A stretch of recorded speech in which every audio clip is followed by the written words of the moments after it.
Barazani, ce qu'on veut montrer depuis chez nous. Barazani, ce qu'on veut montrer depuis chez nous.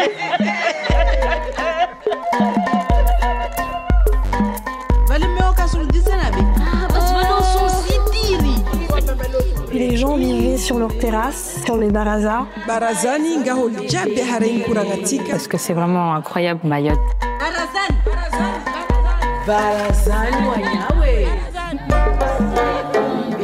Barazan, c'est l'endroit où on se voit, on se côtoie. Devant l'aéroport, un groupe de femmes font des colliers de fleurs et se parlent d'une bagarre peu commune. On discute, on mange. Je fais ma sieste ici, des fois. Pour être là, on a eu un combat. Prenez place sur le Javi, notre grande natte au sol. Prêtez l'oreille. Barazani, 1001 histoires entendues sur les terrasses de Mayotte.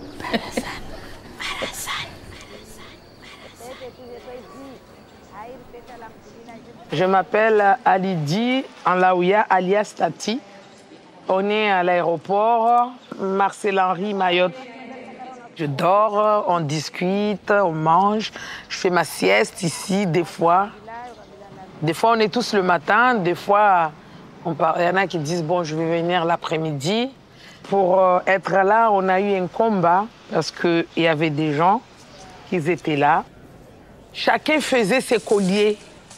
Il n'y avait pas de vente de colliers. Et le conseil départemental avait mis un groupe de chants pour l'accueil. Il n'y avait pas d'école, mais il y avait des groupes de gens parce qu'on ne s'est pas levé le matin en disant on va dégager ces gens-là. Et les chatouilleuses, nos mamans, qui sont battues pour Mayotte français, ils m'ont appelé un jour, elle m'a appelé chez elle, en me disant que eux, ils aimeraient bien qu'on récupère l'aéroport, c'était des femmes comoriennes qui étaient là. Et la mamie, elle s'appelle Salama Laoui, de l'abattoir. C'est une de chatouilleuses, comme je parle, la mamie, qui se battait à côté de leur maman. 1 an ou 2 ans après, elle m'a interpellée encore. Elle m'appelait, elle a envoyé quelqu'un, vous dites à Tati de venir. Je suis allée, elle nous disait qu'ils sont battus pour rien. Ils se lamentaient, nous on a fait ce travail pour que vous soyez libres. Il faut que vous soyez, et vous laissez tous les gens s'envahir à Mayotte, vous ne bougez pas, vous ne faites rien. Et un jour, on avait fermé le port de Dzaoudzi, ou le port maritime. On l'avait fermé parce qu'il y avait des problèmes. Les Comores, ils ne voulaient pas reprendre les ressortissants, les clandestins. Ils ne voulaient pas que la France les descende chez eux. Et nous, on s'est dit, aujourd'hui, c'est aujourd'hui. Quand ils refoulent le bateau, là, on va se voir. Il y avait tous les chatouilleuses, les mamans, nos sœurs, nos grandes sœurs, nos mamies, on était au port. Et quand on a fini là-bas, la dame était là. Et j'ai dit aujourd'hui, tu ne vas pas me dire midi 14 heures. On descend à l'aéroport, on va dégager. Quand les Sorodas arrivent, je sais que les Sorodas, ils vont descendre. Et quand les Sorodas, c'est le maman chatouilleuse. Le lendemain, ils sont venus plus que le jour qu'on les a dit, ils étaient 4-5. Et c'est eux qui faisaient les fleurs. Quand on était à Dzaoudzi, les mamans, la mamie, elle a dit aujourd'hui, tu ne m'échapperas pas. Et c'était comme ça le combat de nos mamans. Quand nos mamans, ils étaient fâchés, ils t'auraient giflé. Même les gendarmes, ils étaient giflés, les gendarmes. Mais oui. Mais nous, aujourd'hui, on n'a pas le courage que nos mamans. C'est dommage. On ne peut pas aller juste gifler les gendarmes, mais d'être comme eux, ils ont fait, être solidaires. J'ai préparé le groupe, je dis aux mamans, celles qui pouvaient marcher, parce qu'il y en a qui ont des cannes, les mamies. Je suis passée devant, et on est arrivé avec le Maoulida Chengue. Maoulida Chengue, c'est une sorte de musique que nos mamans veuillaient Mayotte. Veuillaient quand il y avait le Comore qui avait accaparé tout ce qu'il y avait à Mayotte. Et nos mamans veuillaient. Ils ne dormaient pas. Il restait il y avait la radio, il y avait les tracteurs Opel.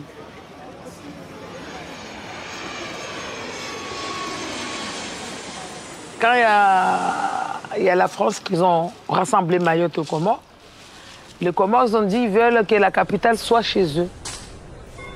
Nous, on est des soldats, on a toujours, on ne paye même pas les taxis. Quand on se groupe quelque part, il y a toujours des gens qui viennent, qui nous prennent. Même les taxis, quand tu nous vois, ils nous prennent. Les Soroda, quand on descend pour aller manifester quelque part, on a toujours, même la bouffe. Hein. Et les autres qui ne peuvent pas venir, qui travaillent, eux, ils s'occupent d'aller acheter la bouffe pour venir nous donner. On était beaucoup au Maroc,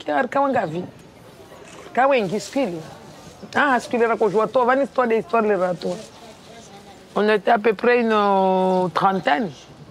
Comme tout le monde, nous, on a une tenue spéciale comme celle que j'avais mis hier. Tous les gens, même si on va quelque part, dès qu'on voit cette tenue, tout le monde s'étonne. Qu'est-ce qui se passe? Qu'est-ce qui se passe? Parce que ça, c'est la tenue. Quand on va en combat, on a toujours les languilang sur nous. Parce que c'est nos aînés. Languilang, c'est Mayotte, hein, c'est le fleur de Mayotte. Et puis, c'est fleur de Mayotte. Et toi, il faut que je sois sûre quand on m'appelle. Parce que Soroda, ça veut dire soldat.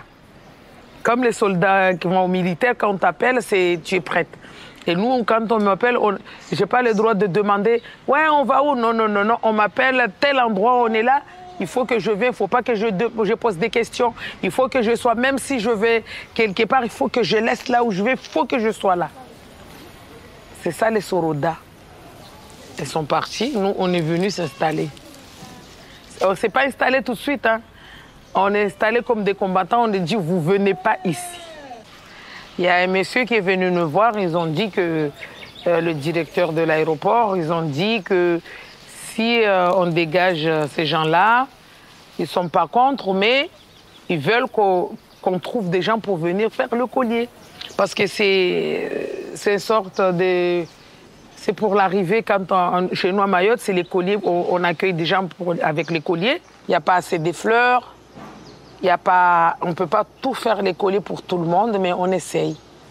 Parce que au début, ce n'était pas pour venir faire le travail ou récupérer, mais c'était...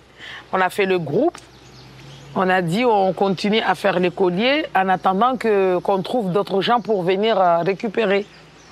Les gens, ils voulaient qu'ils nous mettent des chaises, qu'on s'assoie à la hauteur et tout. Mais nous, on a dit que pour s'asseoir par terre, quand même, je me cale bien, ça me fait du bien, j'ai les pieds bien... Et ça ne nous dérange pas. Il y a les mamans qui se mettent sur là parce qu'ils n'arrivent pas à s'asseoir par terre. Mais nous tous, on est par terre. Le truc ici, avant, c'était les gens ils venaient vendre gratuitement. Ça veut dire c'était gratuit. C'est notre coutume. Pas musulman parce que les coutumes musulmanes, c'est pas comme ça. C'est notre coutume à nous. C'est notre coutume de Mayotte. Ça veut dire Mayotte, c'est accueillant. Et on les a trouvés avec nos anciens. Et nous, on a suivi le rythme. Je ne sais pas que nos enfants... Oui, oui, ici, vous voyez quand même la solution que je dis que les femmes, c'est nous qui est parti, qui est sorti. Il n'y a pas des hommes à côté. On n'avait qu'un seul homme qui s'appelle Moutoui. Ça, c'est le Soroda homme, qui ose, qui n'a pas peur. Lui, il est tout le temps avec nous, il est tout le temps devant nous, pas derrière. C'est toujours les femmes qui sont, je ne sais pas pourquoi, mais nous, on a trouvé que c'est les femmes qui sont toujours devant. Toujours, il y a quelque chose, c'est les femmes à Mayotte. Tous les jours, qu'il pleuve, qu'il neige, qu'il y a de soleil, on est là. Un jour, j'ai pris un collier d'une dame, je l'ai cassé, je l'ai jeté. J'ai jeté tous ces bagages et les ramassé au milieu de la route. Parce qu'ils n'attendaient pas, ils n'écoutaient pas, ils venaient toujours. Malgré qu'on ne voulait pas qu'ils viennent, mais ils venaient. Ils venaient, ils nous insultaient. Un jour, elle appelait la dame parce qu'elle est petite taille. Ils l'ont donné, hey, regarde là, on dirait une bouteille de gaz. Ça, c'était pas un des petits trucs. Nous insulter, nous regarder. Mais on ne se laissait pas faire. Et nous ne les intimidait pas. On ne voulait pas qu'ils viennent vendre ici. Moi quelqu'un qui fait 10 enfants, qui ne travaille pas, situation irrégulière, comment il va élever? Moi, je lui pose des questions. Mais au lieu de me répondre, il m'insulte. La DAS à l'époque, 1, 2, 3 basses. On allait faire les sensibilisations dans les villages.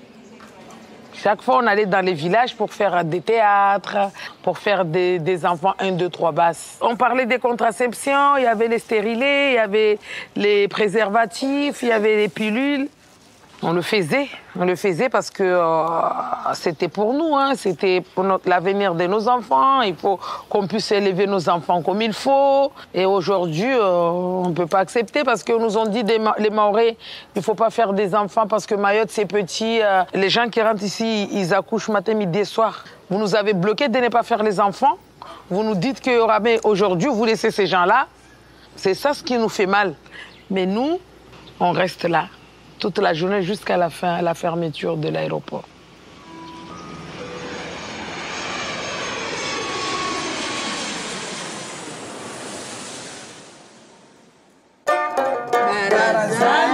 Voilà, j'ai raconté une histoire. Et waouh. Raconte Barazani.